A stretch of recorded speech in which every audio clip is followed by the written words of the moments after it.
la educación técnica en la provincia de Buenos Aires, por la cual están atravesando ahora muchísimos docentes y alumnos. Por eso es que hoy invitamos a Gerardo Marchesini a que esté aquí en nuestra mesa junto con nosotros para que podamos conversar y dialogar un poquito acerca de esta. ¿Cómo estás? Buenos días. Buenos días, gracias por la invitación y estar acá en el piso con ustedes.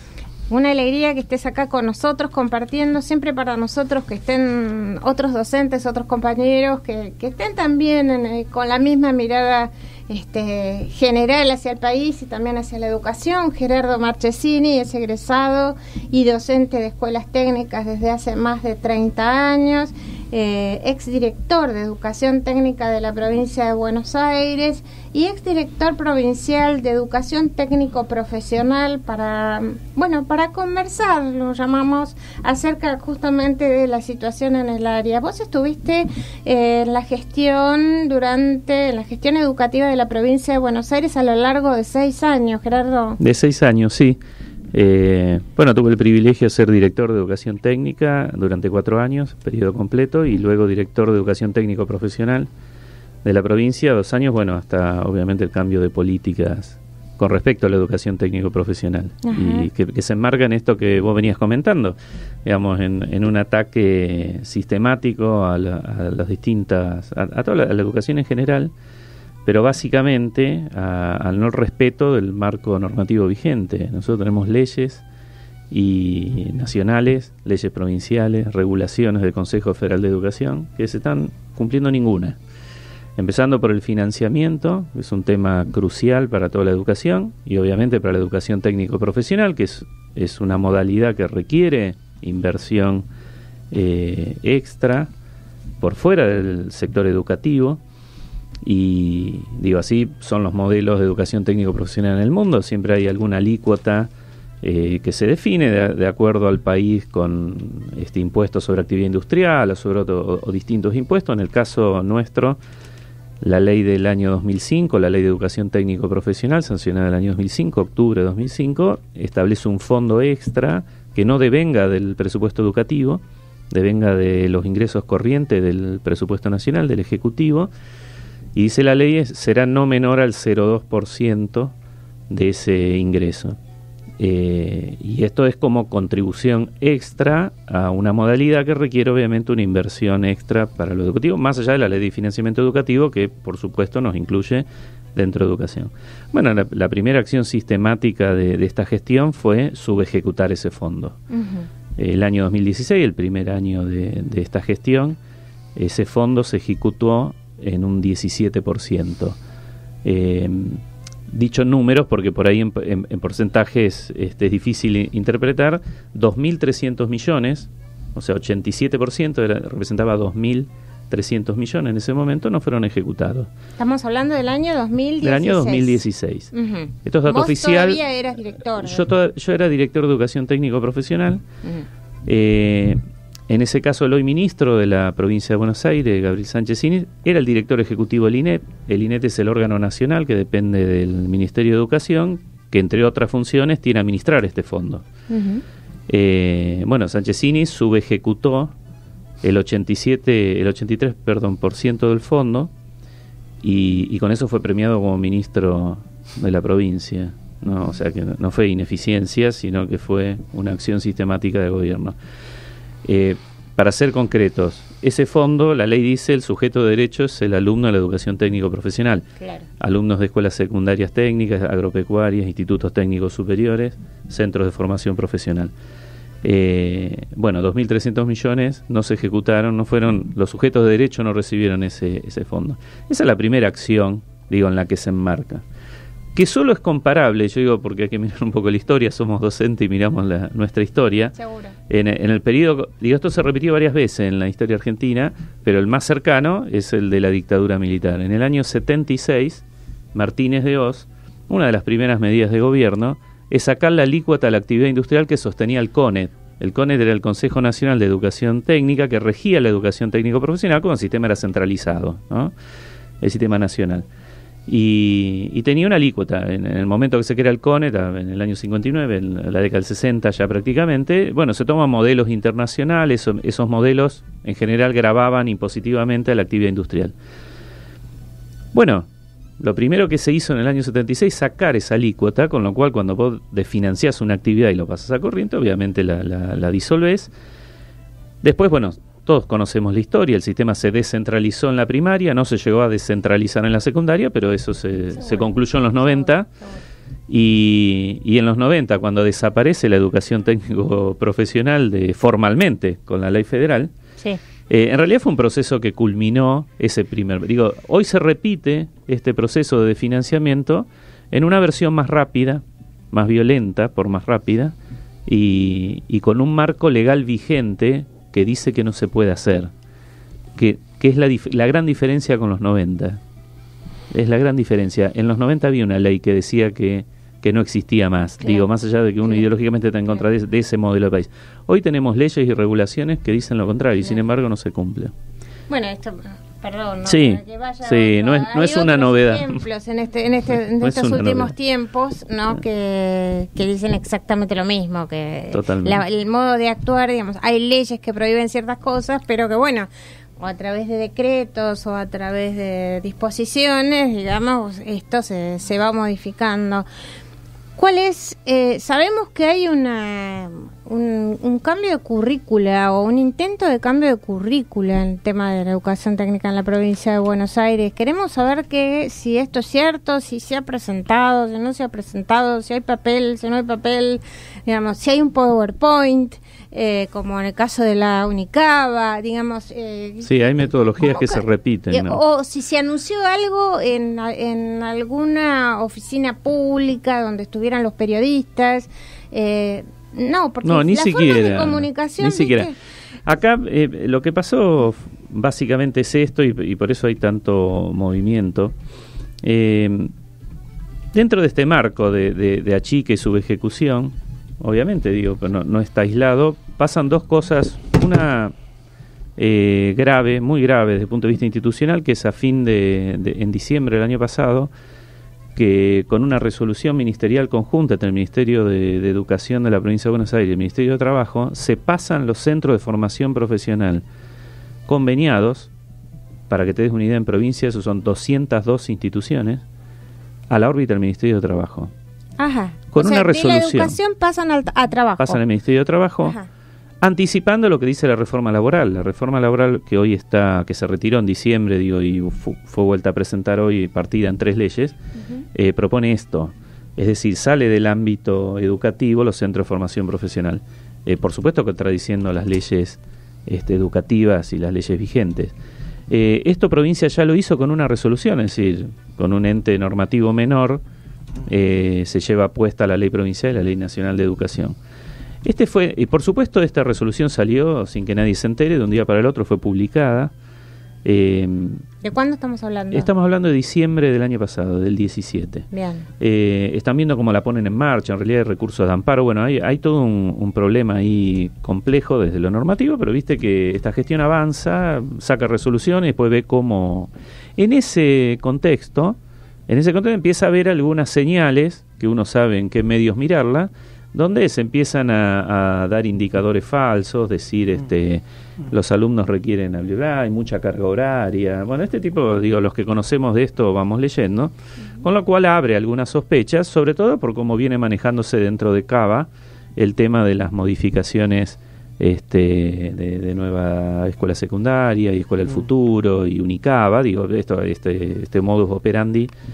Ya uno lo viene viendo, y aparte hay que entender que la ministra Soledad Acuña y Gabriel Sanchezini y la gobernadora Vidal y el señor Larreta, los 4, armaron el grupo de educación dentro del grupo Sofía en los 90. Ajá. Son parte de lo mismo, piensan lo mismo, ideológicamente lo mismo y comparten la metodología. Uh-huh. Bueno, en este contexto se filtra, y cuando yo digo se filtra entre comillas, en realidad gente de adentro lo deja circular, una propuesta de reforma curricular de la educación secundaria técnica de la provincia de Buenos Aires, básicamente bajándole 1.400 horas al plan 1.400 horas. 1.400 horas es, para que tengamos una idea, más de un año en el trayecto formativo de la formación de técnico.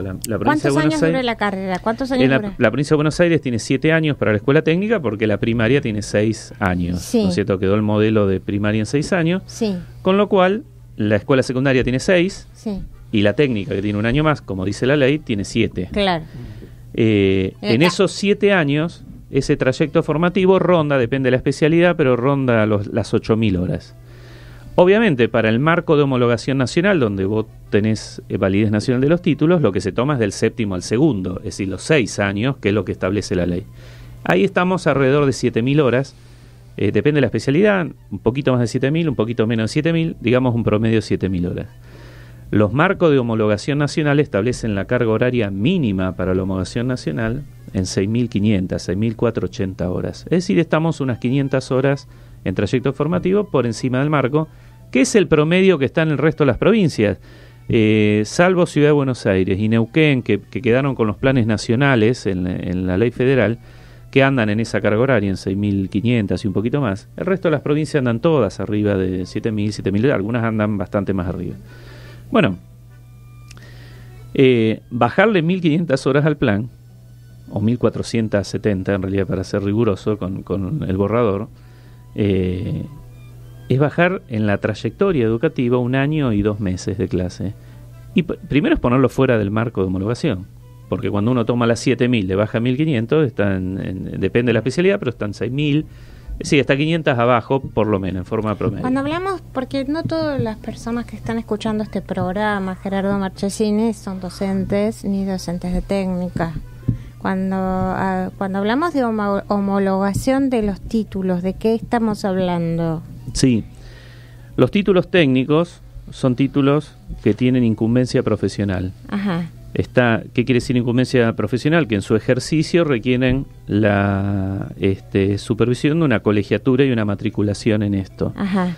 En la Argentina la incumbencia profesional de los títulos determina el Estado y la da solo educación, por eso el problema que decía antes con el tema de trabajo. Ahora, la ley federal, la ley de los 90, nos dejó un desastre normativo en el país con la descentralización, donde esos títulos que tienen incumbencia profesional se formaban con distintos trayectos, para darte una idea, con planes que diferían, por ejemplo, en el 100% de la carga horaria y en el 80% de los contenidos, y daban la misma habilitación profesional. Eso nos dejó los 90, la desregulación. Bueno, a partir de la sanción del año 2005 de la ley nacional, lo que se intenta es recomponer ese proceso, obviamente, para que los títulos que tienen validez nacional, primero la tengan fehacientemente en todo el territorio del país, pero el sistema ya estaba descentralizado. Entonces, cada provincia, cada jurisdicción, tuvo que someter sus planes, cambiar sus planes y someterlo a un marco de homologación. ¿Qué es un marco de homologación? Es como un comparativo donde yo establezco algunas cuestiones básicas de acuerdo. Es decir, si yo me recibo en la escuela técnica en Santiago del Estero, mi título puede servir para la capital, para Chubut, para solo Jujuy. Exacto, no solo en la validez nacional, ese título lo emite la provincia de Santiago del Estero, o de Buenos Aires, o de Catamarca, o de Tierra del Fuego, tiene validez nacional, pero aparte el ejercicio profesional está habilitado a través de esa incumbencia profesional. Bien, vamos a seguir en un minutito porque sí, nos vamos a un tema musical, nos tomamos un matecito y seguimos acá con Gerardo Marchesini hablando sobre educación técnica en la provincia de Buenos Aires. Bueno, seguimos acá con Adriana Beckerman, Daniel Ferro y también con Gerardo Marchesini hablando sobre este cambio curricular que se planea desde el Ministerio de Educación de la provincia de Buenos Aires. ¿Cuáles son los ítems fundamentales de estos cambios que supuestamente se van a hacer y que son resistidos? Porque creo que esta semana que pasó, incluso durante el receso escolar, hubo un montón de movilizaciones, ¿no? Sí, totalmente. Bueno, trascendido, digamos, que después la gestión, cuando esto trasciende, sale a decir que era un borrador. En realidad ya está presentado en el Consejo General de Educación, con fecha de un mes atrás. Es decir, esto de la mala fe se repite en algunas cuestiones, ¿no? Hay un expediente oficial, está en el Consejo General, que en la provincia es el órgano que se expide sobre los planes de estudio. Y bueno, ahí básicamente lo que se recorta es 1.400 horas. Lo que pasó es que obviamente durante el receso escolar, porque ya estábamos en el receso escolar, se armaron asambleas espontáneas, también acciones del Frente Gremial, acompañando reuniones espontáneas que se generaron en las escuelas con alumnos, con docentes, con padres, con comunidad educativa. Hay muchos distritos de la provincia de Buenos Aires que ya sus consejos deliberantes han repudiado esta reforma inconsulta, porque en realidad cuando uno quiere reformar un plan de estudio hay un procedimiento que está normado y que hay que respetar y es participativo, digo, esto lo conocemos. Bueno, esto obviamente no se está respetando. Salen apuradas en las jornadas estas que hicieron durante el receso a mandar una encuesta a los docentes para justificar. Bueno, muy desprolijo. Entonces, bueno, obviamente hay una acción de la comunidad educativa reuniéndose, por ejemplo, la Universidad de General Sarmiento, la Universidad Arturo Jaureche, en distintas universidades, porque las escuelas muchas estaban cerradas, las mandaron a cerrar. Claro. Y bueno, esto va en acciones de difusión en los medios, que por eso te vuelvo a agradecer el espacio para poder hacerlo. Y ya hubo una marcha el otro día en el tema paritario, en el tratamiento del tema paritario. Anteriormente se fue al Consejo General a presentar un pedido. Los consejeros los recibieron, repudiando este tipo de procedimiento para modificar un plan de estudio. Y por supuesto al recorte, la pérdida de fuentes laborales, porque también hay que decirlo, claro. Es una enorme pérdida de fuentes laborales para los compañeros docentes, más allá de poner en peligro esto que decíamos antes, la incumbencia profesional, la validez de los títulos. En realidad por detrás de esto está la desregulación y el ajuste. El día lunes 30 va a haber una marcha en la Ciudad de La Plata, donde se va a ir a la Dirección de Educación Técnico Profesional, al Consejo General y luego la Legislatura Provincial, que han organizado los básicamente alumnos y comunidad educativa. Y bueno, de esto dentro de un marco obviamente de visibilización y lucha para que simplemente se respete el marco normativo, ¿no? Es increíble como decir esto, no puedo creer que lo esté diciendo. Digo, lo que estamos solicitando es que se respete las leyes vigentes y el marco normativo vigente, y en todo caso cualquier discusión que se quiera dar con respecto a planes de estudio, están los caminos institucionales para hacerlo. Claro. Cosa que obviamente no se viene respetando. Sí, es muy difícil a partir de escucharte agregar comentarios, hacer preguntas, porque es absolutamente descarada la mentira y descarada la ilegalidad. Vos recién decías desprolijo, es ilegal. No, es ilegal. Lo que está ocurriendo es ilegal absolutamente. Es ilegal. Y aparte, en las pocas cosas que se refirió el otro día después de la fallida cuestión paritaria de provincia, en una conferencia de prensa el ministro dijo, bueno, hay que actualizar, sobre una pregunta que le hizo algún colega, que la verdad que no sé quién es, sobre el tema de técnica, que tenía que decir con esto, y dice, bueno, son planes viejos que tienen 15 años, cosa que es mentira, no saben ni las regulaciones. Los planes vigentes en provincia son de resoluciones del año 2009 y cuya primer corte completa fue en el año 16. Claro. Es decir, tiene 2 cortes, no tienen un solo indicador. Cuando uno mira el cuestionado sistema Aprender que ellos mismos diseñaron y toman la proporción del ONE, del Operativo Nacional 11, 13, 15 y el Aprender 16, todos los indicadores de la educación secundaria técnica son positivos, todos, incluso con la herramienta muy cuestionable que es Aprender. Entonces la verdad que es el único indicador que hay. Todo lo demás lo dieron de baja, todas las líneas de seguimiento de egresado no se están ejecutando. Entonces realmente hay muy mala fe y solo es un recorte presupuestario. Gerardo, hay mucho más para charlar. Tengo acá un montón de cosas que no te pregunté, pero la verdad es que, bueno, tenemos también otros invitados. Sí, claro. Nos gustaría que vuelvas a venir y saber cómo sigue la situación en las escuelas, cómo sigue la situación en el área, y que podamos estar informados sobre estos temas, porque creo que no solamente los docentes, sino la comunidad educativa en su conjunto tiene que estar preocupada por el tema educativo, ¿no? Tiene que ser un tema que esté dentro de la sociedad y con mucha conciencia sobre lo que está pasando, ¿no? Totalmente, a disposición y esta es una lucha que recién empieza. Gracias, Gerardo Marchesini, por estar acá en Sintonía Educar. Gracias.